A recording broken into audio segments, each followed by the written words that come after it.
ang pagiging anghel ni Felix Manalo. Apokalipsis 7:2, si Felix Manalo daw ito. Ang pagiging anghel ni Manalo ay pagiging sugo. Tingnan nga natin sa Biblia kung sino-sino ang mga tinawag na sugo. Si San Juan Bautista sa Mateo 11:10, tinawag na sugo. Malakias 2:7, 3:1. Basahin natin yan. Sasabihin ko sa inyo kung ano ibig sabihin ng sugo. Dali lang po ilaw.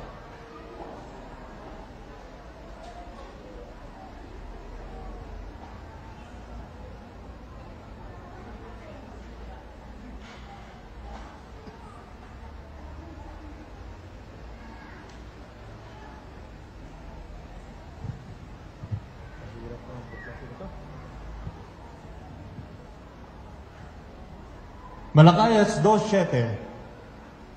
Ano sabi? 2:7. Tungkulin ng mga pari na ituro ang tunay na kalaman tungkol sa Diyos.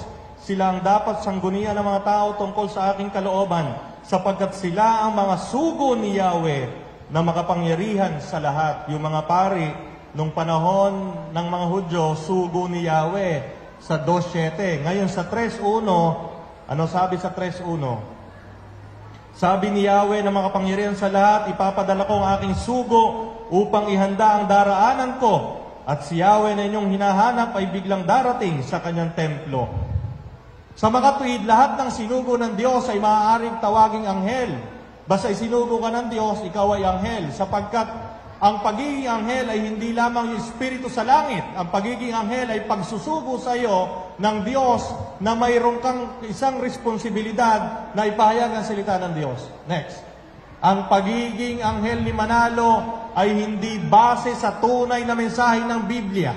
Ito ay nakaugat lamang sa sarili niyang paliwanag ng Biblia at sarili niyang opinyon.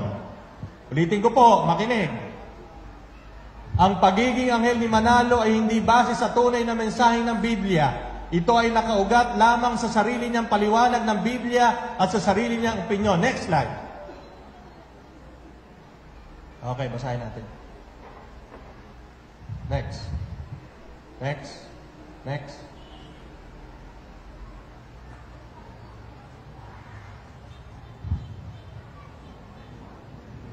Ganun ba?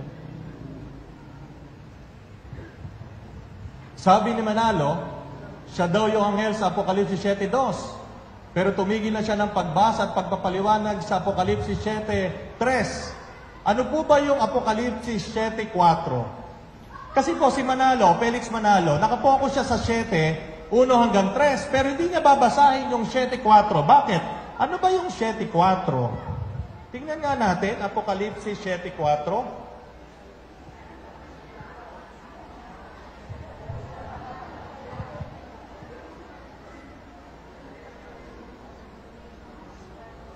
Ay maligayang pagdating po ang mga kapatid nating ministro na galing sa Iglesia ni Cristo. Maligayang pagdating po dito sa ating pagtitipon. 7:4. Ano po ba nakasulat sa Apokalipsis 7:4? At narinig ko ang bilang ng mga tinatakan, 144,000 buhat sa 12 lipi ng Israel. Tigla 12,000 mula sa bawat lipi. Bilang ng tinatakan. Okay. So, sa 7:4 po, tinatakan ang lipi ng Israel. Sa 5 hanggang 8, tigla 12,000 mula sa bawat lipi ng Israel. Ngayon, ang tanong po doon, sa Apokalipsis 7, 1 hanggang 3, sinasabi ni Felix Manalo na siya yon. Sa Apokalipsis 7:4, sinasabi doon na yung anghel na yon tinatakan ang lipi ng Israel. Okay? So ngayon po, tingnan natin yung flow, yung way ng argument ni Felix Manalo. Next.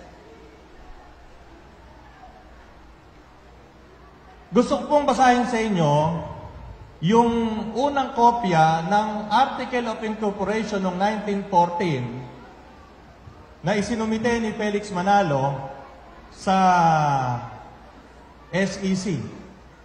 At dito po makikita na noong 1914, wala siyang balak ipahayag ang Ebanghelyo sa labas ng Pilipinas. Okay. Babasahin ko po sa inyo. Ito po ay nakasulat sa salitang Espanyol. Kaya po pinatranslate ko. Ano? Sandali lang po ha. Hindi po ako masyadong mahusay mag-Espanyol eh. Okay. Ano po sabi dito sa Article of Incorporation ng 1914? Babasahin ko po sa inyo sa Espanyol. Baka po nakakaintindi ba sa inyo ng Espanyol. Sabi dito, los fines para los cuales se ha formada la sociedad no era otra más que para propagar las doctrinas y sabias enseñanzas del Evangelio de Cristo en todo el archipiélago filipino, y como tal su existencia dependerá de la caridad pública. Sa English po, ang sabi po nung nag-translate, doon po sa Article of Incorporation ng 1914 ni Felix Manalo, that the ends for which it has formed the society was no other than to propagate the doctrines and the teachings you did not know from the gospel of Christ in all the Philippine archipelago, and as such, its existence will depend from the public charity. Nung pong isintinayo ni Felix Manalo ang Iglesia ni Cristo noong 1914 at isinumiti niya ang Article of Incorporation, ang nasa isip lang po niya at nung miyembro nung Board of Trustees, ipopropagate lang daw yung gospel ni Jesus Christ na hindi nyo pa nalalaman dito sa Pilipinas. Ano? Pero sa Apokalipsis 7:4, ang sabi doon, yung anghel tatatakan yung lipi ni Israel. Tanong, kailan sinabi ni Felix Manalo na ang Iglesia ni Cristo 1914, na itinatag niya na 1914, ay magpapahayag ng salita ng Diyos, maliban sa Pilipinas, ilalabas sila? Noong 1948. Noong 1948, inamyendahan nila ang kanilang Article of Incorporation. Nag-meeting ang mga sanggunian o tinatawag ng Board of Trustees. Inamyendahan noong 1948. Ano sabi?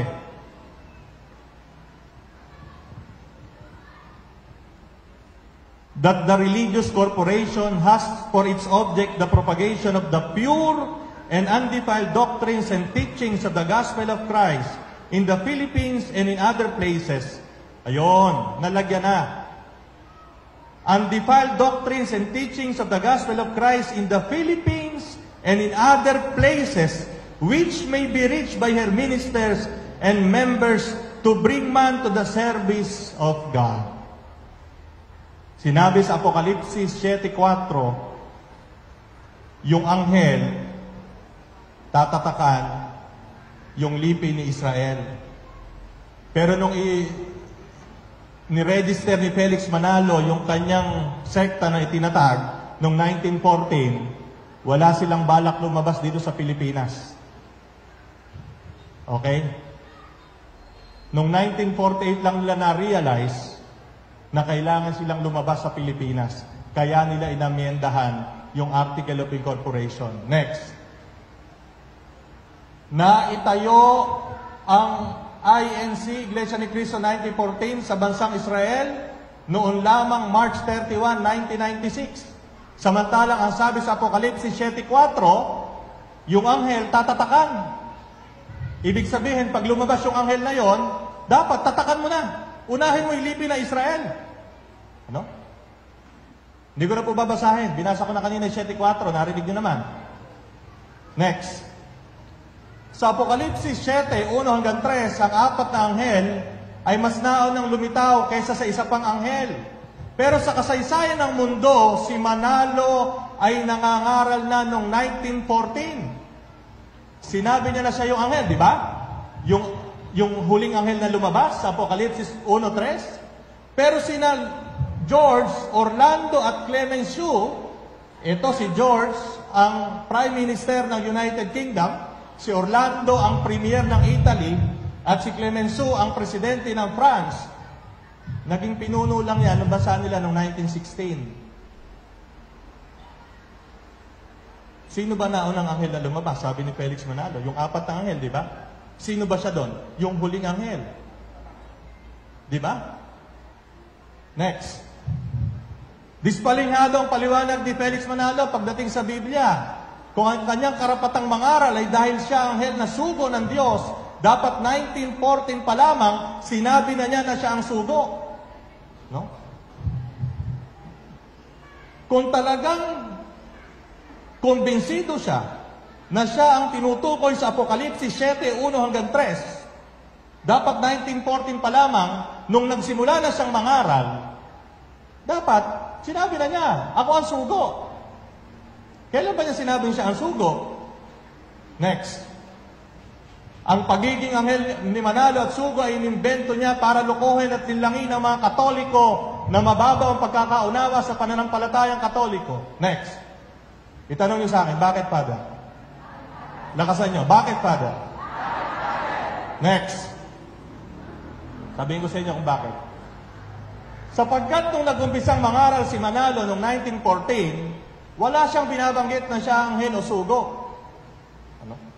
Sa Apokalipsis 7 hanggang 3. O yung mga kapatid nating ministro na nandito, mamaya po, sabihin niyo sa akin kung mali yung sinasabi ko, ha? Balik. Noong 1914, nung nag-umpisang mangaral si Manalo, wala siyang sinasabi na siya anghel at sugo sa Apokalipsis 7 hanggang 3. Next. Subalit, pagkatapos ng kumuha ng refresher course sa Sacred Scripture sa Amerika noong 1922, 8 taon na siyang nangangaral po niya, na? Doon niya naisip na siya yung anghel sa Apokalipsis 7 hanggang 3.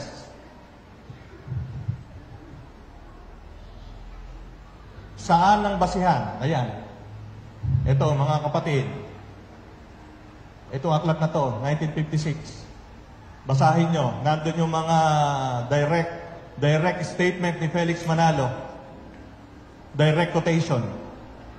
Next.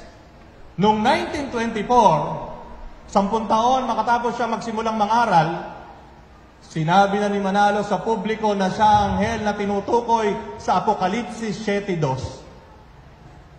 So yun po mga kapatid natin, mamaya po, itama niyo po ako kung yung mga data kong sinasabi ay mali. Next. At noong 1927, sa pagpupulong ng mga kasapakat sa Tinajeros, Malabon, Rizal, ginawa niya ang kanyang official declaration, ang kanyang pagiging anghel at sugo sa bahay ni Mr. Rosendo Simon at sinaksihan ng mga Board of Trustees, si Chudoro Santiago, Justino Casanova, Maximo Valenzuela, Norberto Cruz, Igmedio Zabala, at marami pang kasabwat. At kung mapapansin nyo po, sa sanggunian na Iglesia ni Cristo, makikita nyo yung mga apelyido na yan. Next. Apokalipsis 7:2. At nakita kong umaakit sa gawing silangan ng isa pang anghel, taglayang pantatak ng Diyos na buhay. Sumigaw siya sa 4 na anghel na binigyan ng kapangyarihan maminsala sa lupa at sa dagat. Ibig bang sabihin nito, sinigawan ni Manalo si George, na Prime Minister ng Great Britain, si Orlando, si Clemenceau? Paano niya sila masisigawan? Nasa Pilipinas siya. Hindi rin naman sanay si Manalo ng French at Italian. Next. Masisigawan lamang ni Manalo bilang anghel ang 4 na anghel sa panaginip, sapagkat siya ay nabubuhay sa panaginip nung panahon na yon. Hinto po muna tayo. Yung pong sinabi ko sa inyo, ang una natin ginamit, common sense at factual data. Dumako po tayo ngayon sa banal na kasulatan. Pero ulitin ko po, ang pamantayan sa pagpapaliwanag ng banal na kasulatan ay dapat nakaugat sa pamantayan na sinang-ayunan ng mga dalubhasa sa banal na kasulatan ng buong mundo. Hindi lang po ng mga Katoliko, kundi lahat ng dalubhasa sa banal na kasulatan. Ano? Hindi lang opinyon ng tao. Gamitin naman natin ang banal na kasulatan. Next.